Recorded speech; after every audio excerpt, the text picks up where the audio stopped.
everyone. Welcome to Thursday edition of Take 5, where we've been taking about 5 minutes in wisdom literature of the Old Testament. We did Job, and let me start with a question with you, okay?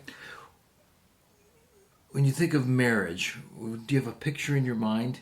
Maybe it was your parents' marriage, or friends that have an ideal marriage, or maybe it's from a TV show or from movies, which you could get positive or negative. Where do you get your image of marriage? Maybe you're married, maybe you're not, but where does your image of marriage come from? Okay, got that? Let me ask you a second question. And in our day, it's loaded in a sense because there's so much input from all kinds of different directions. Where do you get your input? What are your thoughts on intimacy, on sex? Again, the opinions and the ideas abound. What's a healthy understanding of marriage and of sex?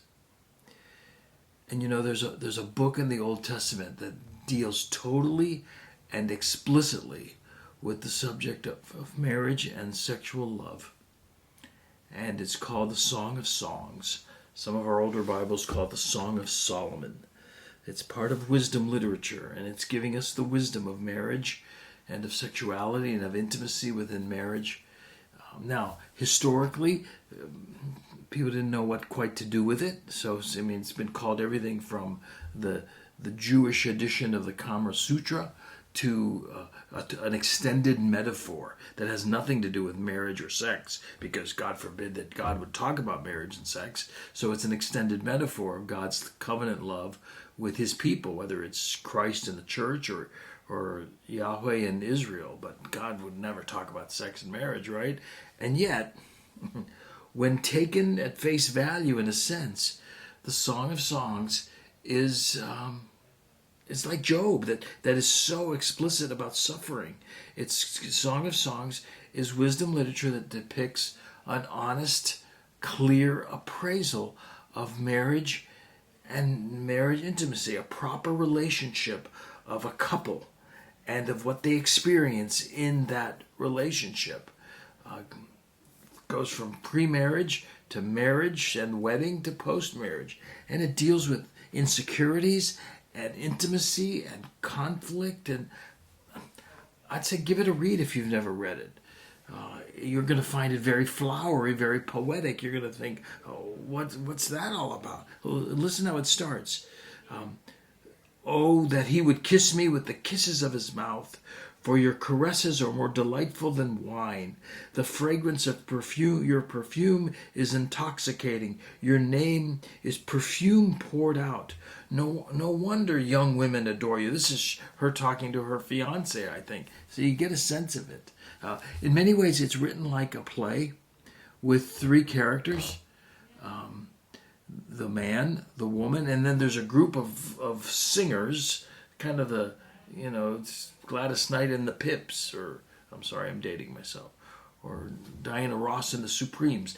This is the group that every now and then they say a few words that reinforce the words that the woman says. But all of this is meant to depict the totality of a marriage relationship under the pleasure of God's grace. And so it does begin. I think it begins, the first 2 chapters are about their engagement, their pre-marital relationship. Chapter 3 is a beautiful description of their wedding, and then chapter 4 is their wedding night. And I have to tell you, it gets kind of steamy. Hebrew children under a certain age were not allowed to read it. But in chapter 3, you read all about the wedding that's going to take place. Now, I'll tell you, in many ways, this book has been shied away from because it has been so misunderstood about marriage and specifically about sex.